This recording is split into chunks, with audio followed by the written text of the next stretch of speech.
Get started then. Hello, good afternoon. I'd like to call this Board of Directors meeting of Waste Reduction District of Monroe County, Thursday, October 10th, 2024 to order. First, we'll roll call the directors that are in attendance. We've got Ellisville Town Council member Dan Swafford is present in the room. County Commissioner Penny Githens is present in that U-Hill room. Lee Jones, County Commissioner Lee Jones, and Bloomington City Council member Isabel Piedmont Smith. Myself, County Council member Jeff McKim. We are all present in the Nat U-Hill room, and I see Julie Thomas, County Commissioner, on Teams. So just want to make sure, Julie, can you hear us? I sure can, thank you. Okay, sounds great. Okay, so we do have a quorum and hybrid rules. We'll be working under hybrid rules. So first of all, we have the executive, this is not a voting item, but we have the executive committee meeting minutes from September 4th, 2024. Did you want to pull an agenda item? Oh, sorry, I'm sorry.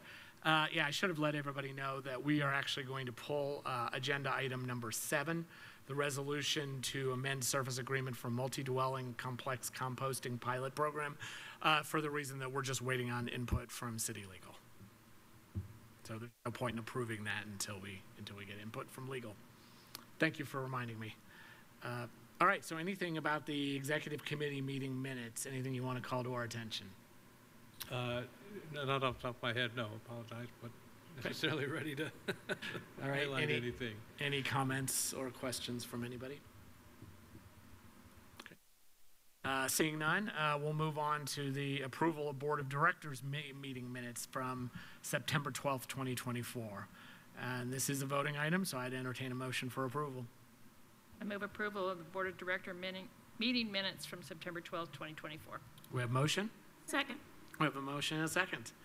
Any comments or corrections that haven't already been provided? All right, we'll do a roll call vote then. McKim? Yes. Thomas? Yes. Piedmont Smith? Yes. Swafford? Abstain. Githens? Yes. Jones? Yes. Motion passes 5 yeses, 1 abstention. Thank you. All right, we'll move on to the controller's position. Yeah, after a bit more lengthy of a process than we'd had hoped and anticipated, but the executive committee did offer the position to Ms. Teresa Goins, who is here with me today, and she's been with us for about a week. So did have a week and 1 day to overlap with Ms. Martin, which we all think that was very beneficial and has gone very well. And so as instructed at the board meeting in August, I believe, the board deferred to the executive committee the decision to vet and make an offer of employment for the controller position. So Ms. Goins is being brought today. Would expect a member of the executive committee to make a motion for the board to ratify that offer of employment for the controller position. And then, as indicated in the memo, the executive committee did also have some discussion, and it looked like there might have been an interest in the position is budgeted this year for 30 hours a week. So I think there was some interest in possibly considering bumping that up to 35 hours a week, and we discussed that at the meeting and believe that there is adequate funding available in the personnel services category to cover that if the board wishes to allow for those increased hours. Great, thank you. Would anyone like to make a motion to ratify the offer of controller position to Teresa Goins? I move that we ratify the appointment of Teresa Goins to the controller position for the Waste Reduction District, and I welcome her. Second. We have a motion and a second, and I also welcome her. Thanks. Any other comments from board members? Okay, we'll do a roll call vote. Thomas? Yes. Oh, just hang on. I think, is Commissioner Thomas able to come on camera? I think she has to be I see her. Oh, you do see her. Okay, I'm sorry. I just don't see her from this screen. Okay, good. Lucky you. Okay, The answer is sorry. yes. I don't see anybody on camera from this. Okay, now I see you on No. the screen. Okay, thank you. Sorry. Piedmont Smith, Yes. Swafford, Yes. Githens, Yes. Jones, Yes. McKim. Yes. Motion passes 6-0. Perfect. Well, welcome aboard.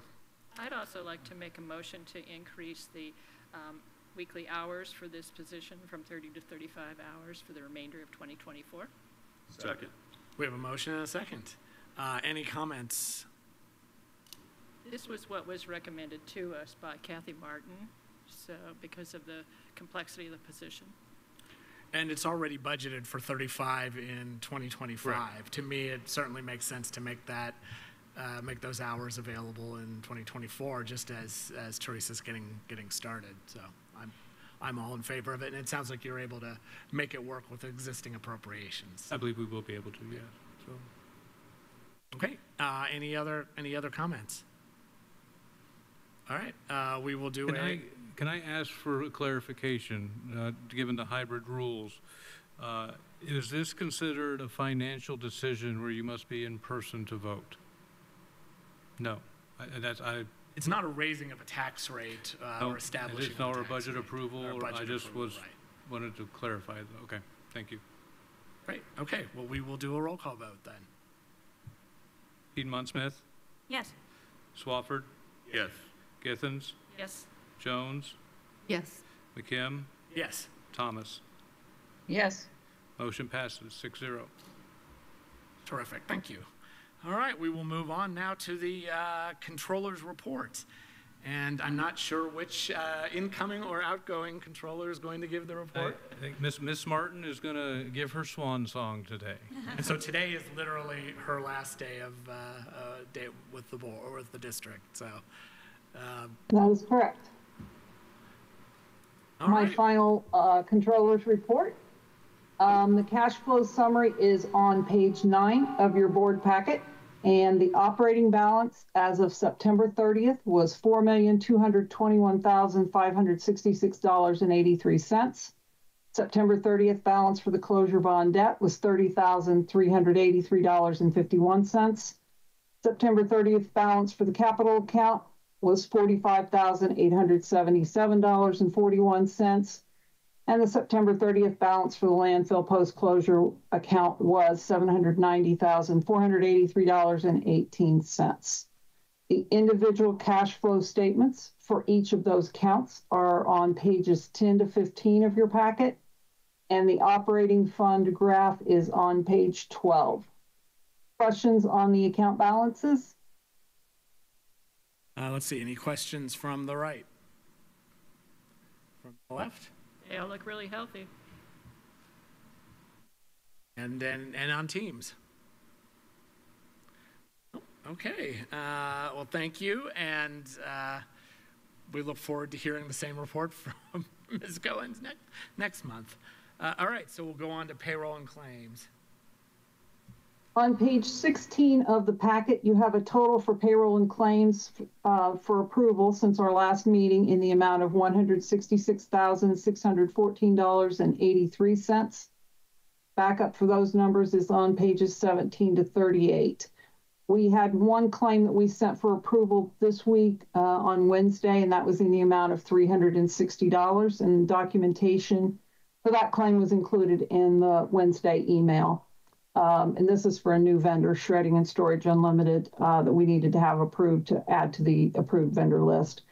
That brings the total of all payroll and claims that we are recommending for approval to $166,974.83. Questions on the claims? All right. Let's see if we have any questions from the left first. The new reporting is really hard to dig through that Lyle generates. Yeah, it is a little. Yeah. Plus the wrapping makes it a little awkward too. And there's just like one letter that's wrapped on a column. That does make it unfortunate. Any comments or questions from the right? And from teams? No questions.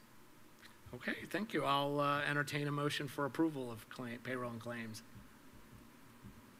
I'll move approval of payroll and claims as presented in our packet, plus the additional claim that was emailed yesterday. Good. Okay, we have a motion and a second. Let's see, is there any public comment? And if you'd like to make public comment from Teams, please raise your virtual hand. All right. We'll do a roll call vote on payroll and claims. Swafford, Yes. Githens, Yes. Jones, Yes. McKim, Yes.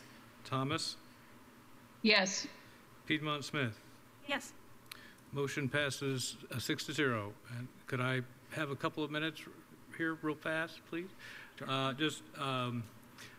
guess first, we can, the docket reports and the wrapping, that is something we can try to work through and see what we can manipulate in the new accounting software. We're still tweaking things there. I also just wanted to take a minute now. I thank Ms. Martin for her service to the district. Wish her a relaxing and, although with grandchildren, who knows, but a relaxing and enjoyable retirement. She served two tenures as our controller, helped us, usher in and navigate the transition to the LAO accounting software, and just really grateful for her time and service to the district. Thank you very much. We, Ms. Martin, we are very grateful to for your service. Here, here.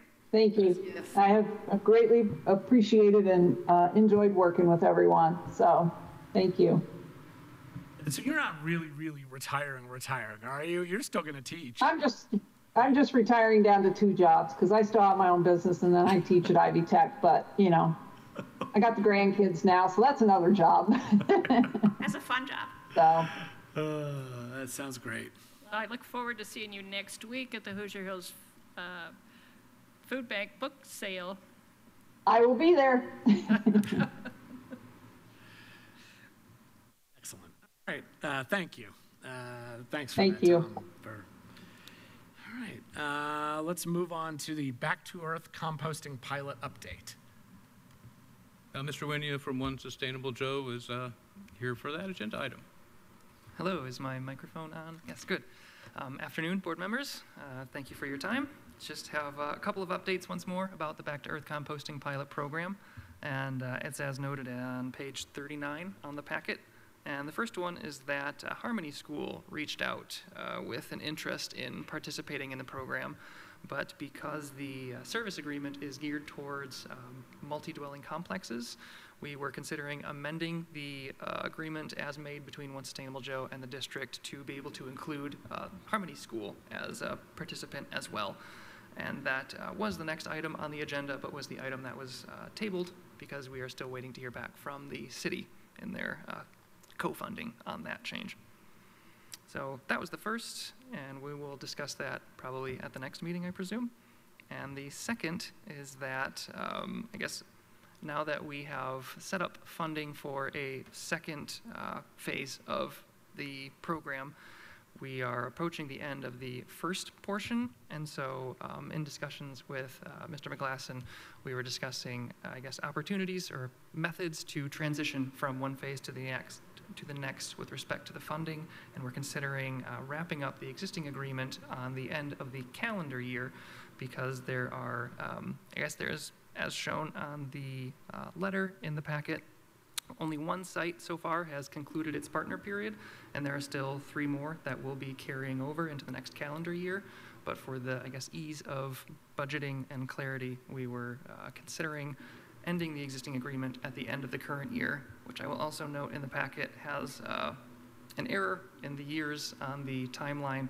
It should be 2024 and 2025, but I figure everybody could probably put that together. So that was the second item to note, and I guess I will also provide the opportunity to Executive Director McGlasson to add anything if you had any notes on that. Just to add, with regard to Harmony School, have talked with the city's Economic and Sustainable Development Department. They were in favor of amending the agreement to allow for Harmony School, but did want their legal department to weigh in on that, and we're waiting on the feedback from city legal to move forward with presenting that amendment. So that's why that agenda item was pulled ahead of the meeting. So, yeah, and with regard to transitioning from phase 1 to phase 2 and the funding, you know, because we've budgeted money next year to continue and to expand and grow this program, that the city again has agreed to contribute 50% of the funding for. The way that the current agreement, you know, is worded, the term of the agreement is to an extent indefinite until you have all of the pilot programs up and in place, because it's based on when that last pilot program starts. So if we're going to bring Harmony School into this, then that in essence could extend the program actually out into 2026. But we have funding to grow and expand the program budgeted for next year.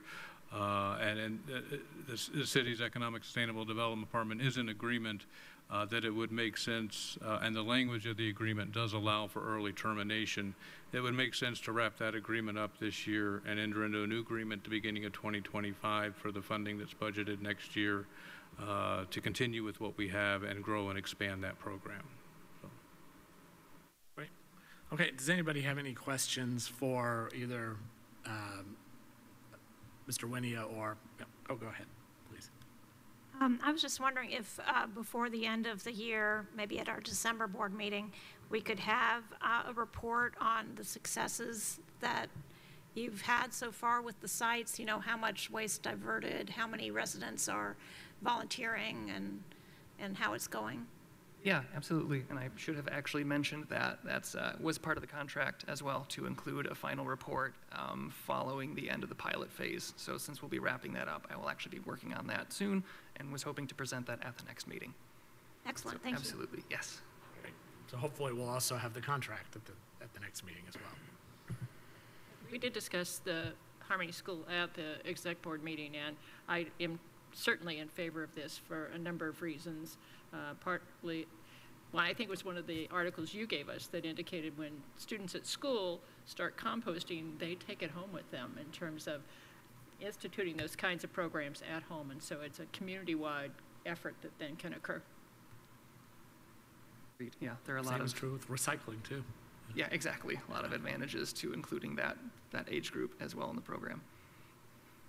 Well, and Harmony seniors have to do some kind of end of senior year project, and I could see that one of them or more might want to get involved with this and help expand things even further.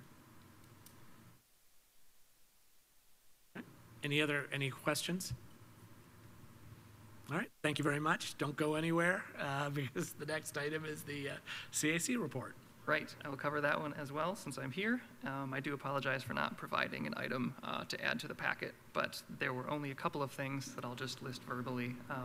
The first is that the last 2 days, or the preceding 2 days, were the AIS WMD conference that was actually held here in Bloomington. So all of our members but one were able to attend for at least one day. So that was nice. And the other item is that we had requested funding for supplies for the Citizens Advisory Committee.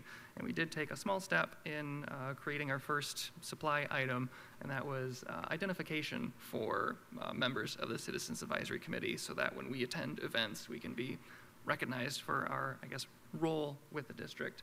So we just had these name badges, or I guess they're not name badges, they're just branded badges that indicate that we're members of the Citizens Advisory Committee, which we were also able to use during the conference. And we were also talking about getting branded lanyards as well, but just haven't found an item that meets all of our criteria yet. So that's what the CAC has been up to. Great, thank you. Do you have a sense of how many attendees overall were at the conference?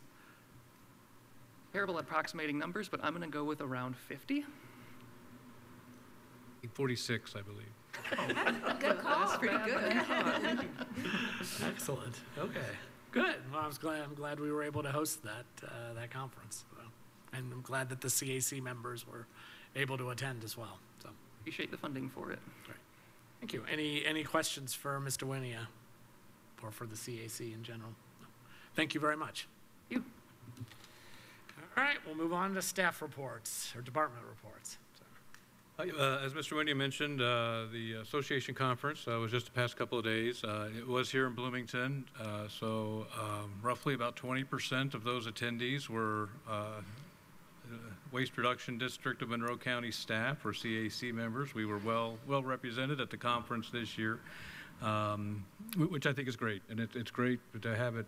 It's so close, in town even, and the convenience and the ability to have so many people come and learn about what other districts in the state are doing, some of the issues and challenges that districts face, from legislative standpoint, record keeping, reporting standpoint, depending on what the topics are in a given year. But I really think this year was a good conference. It was very informative. I think the sessions were very informative, at least for me, that they were. And I would hope possibly next month we might have a little more detailed report when I get input from the other staff members that were in attendance on that. So, at our budget public hearing Tuesday evening, that was. No comments were offered that I heard when I was here, so that was a pretty quick process. So as you can see, so next Tuesday, the 15th, will be the first reading of our budget with adoption scheduled for the 28th.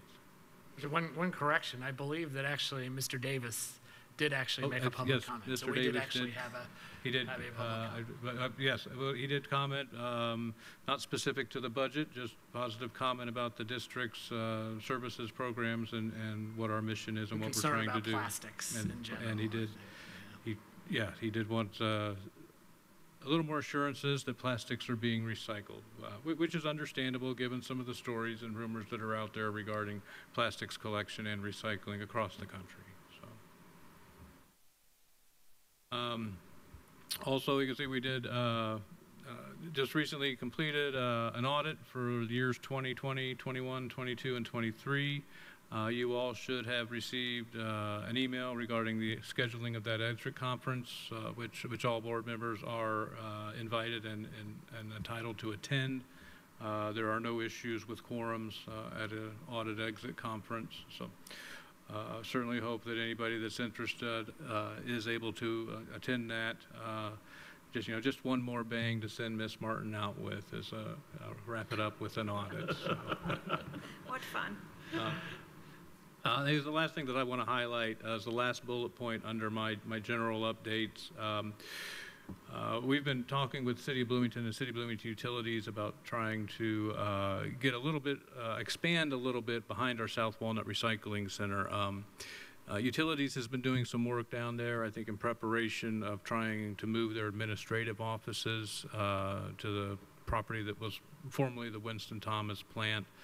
And in doing that, we discovered that we actually, for probably since the facility has been built, have been encroaching on one of their parcels.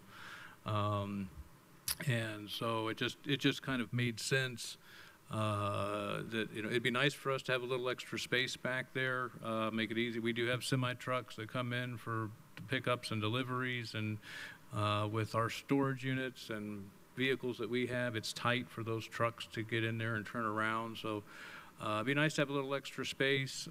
We can also deal with that encroachment. So we did get some information today. We had Bynum Faneuil Utilities come in and just kind of walked the area with them and had them stake out this is what we would like to add beyond our current fence line.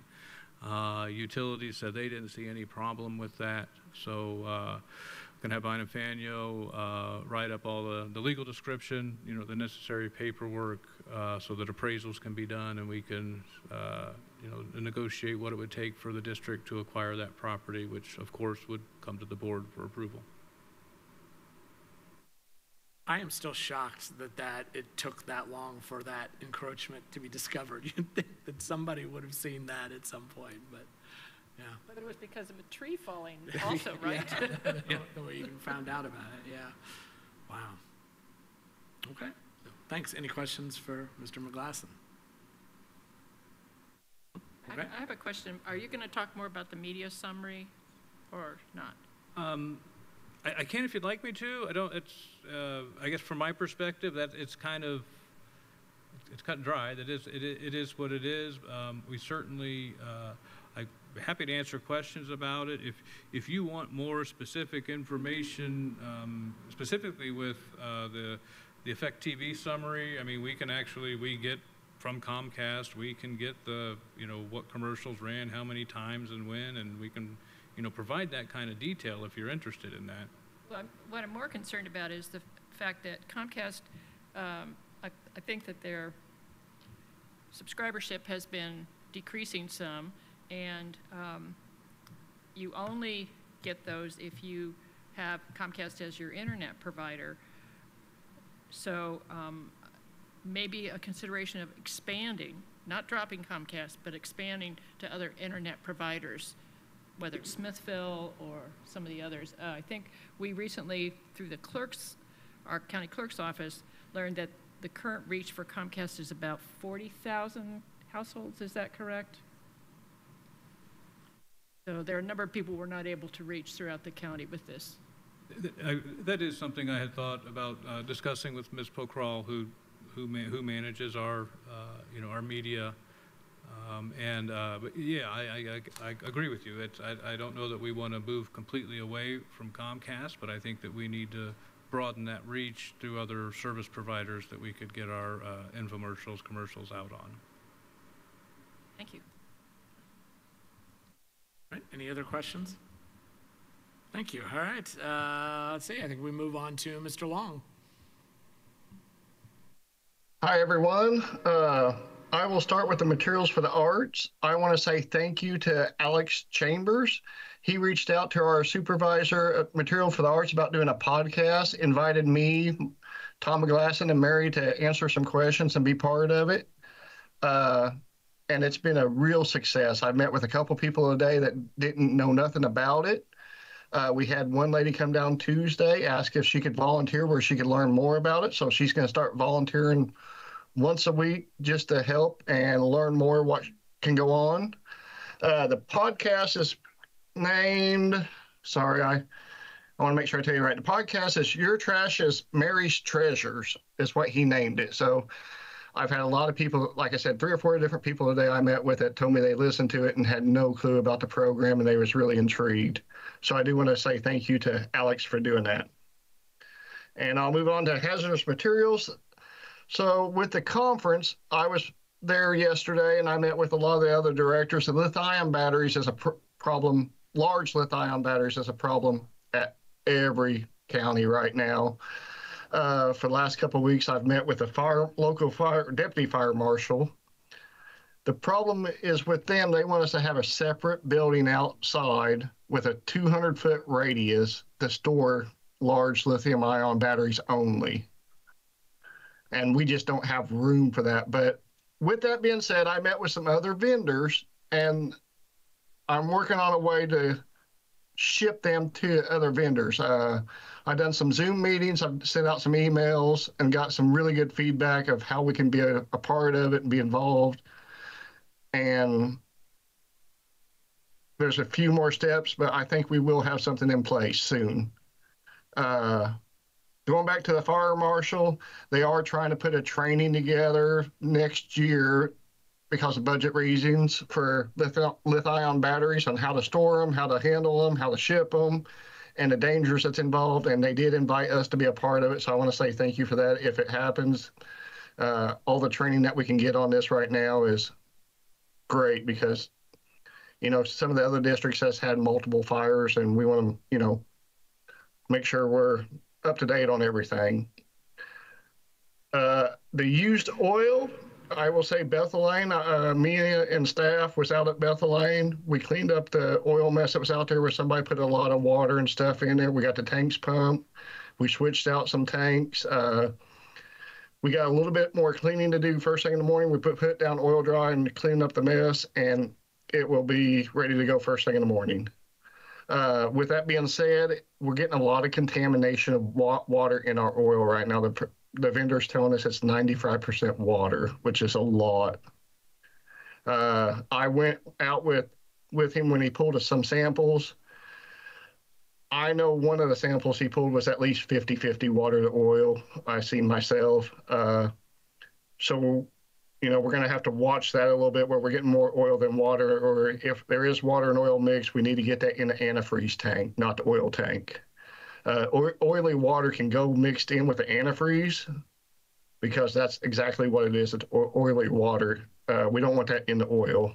So I just want to get that out there. Maybe if some of the public's listening, I'm talking with all the staff tomorrow. We're going to meet and try to educate people as they're dumping oil to watch what we're doing on that. With the recycling center, rural recycling centers, we have really been hitting hard on how we can improve our loads on hauls, what boxes work the best for what material. So you will see some changes on some of the materials boxes that you may not be used to because one site might be busier on aluminum cans versus paper. So I'm trying to get different boxes at different sites that will work the best. That way we can lower the number of hauls and get more weight per box. And so there's going to be some changes going with that. And staff is really helping me out as we go through the changes. I just asked the public to bear with us with the changes till we get everything settled. If you guys have any questions, I'll do my best to answer them. Wow, that's there's a lot in that report. Thank you. Thank you in particular for following up on the lithium-ion battery. We all know that that's only going to be more important as we get more electric power tools and that sort of thing. Oh yeah, it's like anything else. We're a little behind until the need grows fast enough that it's the common thing. Then we catch up. So right now, the vendors are starting to catch up to the growing need. It's like solar panels, there's a big need for them to be recycled. So it's always, we got to catch up to the growing need, and it's growing faster than what everybody else can catch it. So, but we're trying. Thanks. We recognize it. Other questions for Joey Long? I don't have a question, I have a comment. Or comments, sorry. So, thanks for noting that podcast interview. I was listening to NPR the other day, and it came on. It's the Inner States is the name of the podcast. It's through WFIU. Okay. And you can actually go to indianapublicmedia.org/innerstates. And there's a wonderful photo of Mary Hunter with some of her treasures. And I didn't listen to the whole thing, but it was really great to just hear that pop on my NPR feed. So I'm really pleased to hear that other people have listened to it and have come in and shown interest in the material for the arts program. And I dropped off some things too that this week that she can use, and it was just a great publicity. So I'm glad that worked out so well. Yeah. Well, sorry for the name. The link that he sent me through text message, it said, "Your trash is Mary's treasure." So I thought that's what he named it. So I'm sorry about the miscommunication. Oh, well, that's the name of the episode, but the podcast okay. itself, if anybody's looking, in your Google podcast or whatever, it's called Inner States. States. Great. Thank you. Yeah. I just two quick follow-ups. With the larger lithium-ion batteries are not going to be cheap to process. Oh no. But obviously, it is something we recognize that they're out there now. Residents we're not, even though they still are in the industry classified as an industrial battery. Residents have them now because of the e-bikes and other. Other devices that are residentially available that have this size battery in them. So it is something we're gonna try and find a way for us to be able to manage for those people that had to have them. The other is with regard to the used oil that the contaminated oil costs us money. The vendor has to work it a lot more to be able to get what they want out of it. So. The more contamination that we have, the more expensive that program's going to become. So. Appreciate hearing that. On the lithium-ion battery issue, I think Part of it is also finding out which and putting pressure on the manufacturers of these devices to take the to take the batteries back when they're no longer functional. And I think some do. We just need to. Yeah, and I think that we've also have a situation that we're trying to work with a local entity on right now, where I think some of the manufacturers are no We're out longer of in business. business. No, I know, that's the challenge, so- these are overseas manufacturers that are no longer Yeah. in existence. So, And that's part of the problem is almost all the recommendations I have got for a while is send it back to the manufacturer. Like they don't want the batteries going to like a holding facility because they do cause fires. They want the person to package them up and get them to UPS and ship them out as soon as possible versus holding them in their house or whatever. But that is, that's part of the problem right there is a lot of places are out of business or they've changed names and they don't want them back. well, and I mean, I know that they do still have value and that there are businesses that actually essentially mine the Oh, yeah. lithium out of the batteries. And so, this Oh, is yeah. sort of we're just sort of waiting for that marketplace to mature where there's a way to get the supply to meet the demand. So. And there's so many shipping requirements now on lithium ion batteries and how many watt hours or how much they weigh. And that's what drives up the price a lot, like some of the batteries, if they're damaged, they're called DDR batteries, and they need to go into like a 55-gallon drum that has a built-in like extinguisher on them. That way, if they do catch fire in transport, it automatically puts them out. So that's some of the things we're trying to overcome right now. Yeah. Great, thanks. Any other comments or questions? All right, thanks. We'll move on to Mr. Paulson.